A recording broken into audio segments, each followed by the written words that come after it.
building for 20 years, chances are that he's not necessarily looking to take a big risk with his principal, right? Maybe he'll throw a little bit in, but he's worked hard for that, 20 years. So if he puts in that $2.5 million into an account, if he were able to get a sustained 5% return on that money, that's a pretty good return, isn't it? Not too bad, especially if it's risk-free. What's 5% of 2.5 million? Anybody? It's $125,000 a year. Dave's gonna get about 10 grand a month in interest income. But I come to Dave and I say, Dave, I've got a proposal that I think might work out even better. Since you're gonna be socking most of this money away into a savings account, what if I were to give you 7% interest, but instead of on the 2.5 million, what if I gave you 7% interest on the whole 4 million? $280,000 a year. We're talking about 24 grand a month, folks. Is $24,000 a month better than $10,000 a month? Yes or no? And the property isn't worth 4 million bucks unless it can sustain giving Dave that income. The value goes down if it can't sustain it. Now listen, you say that's great. You're gonna give Dave $240 a year. He's gonna preserve his principal because he didn't have to give away $1.5 million of his principal to Uncle Sam. He's still got the 4 million bucks, but what happens if something goes wrong in this deal? What is Dave gonna do if I stop paying?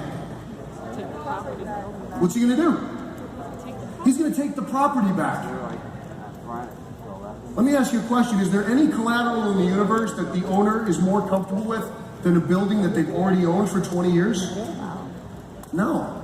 This is not big and risky.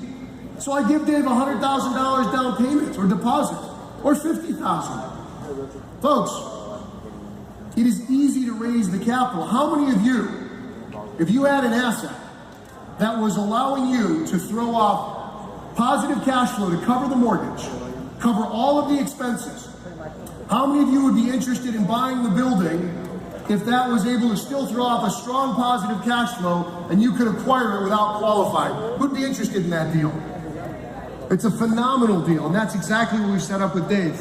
And Dave's gonna get 2 other provisions. I'm gonna give him a management provision that says, Dave, if something goes wrong and all of a sudden, you're running at 95% occupancy, if the occupancy dips below 85%, if I don't cure it within 60 days, you get the property back. So you have little risk in your collateral. I'm also going to give them another insulator that we call our Keyman Insurance. Our Keyman life insurance policy is going to say that if something happens to me and I die unexpectedly, Dave still gets paid and my family gets a free and clear apartment building. Is that a worst case scenario? Works for everybody. We go on to say, if you have any interest in exploring this chance to maximize your investment, please do not delay. Once our portion of this portfolio expansion is achieved, our window to do business will be closed.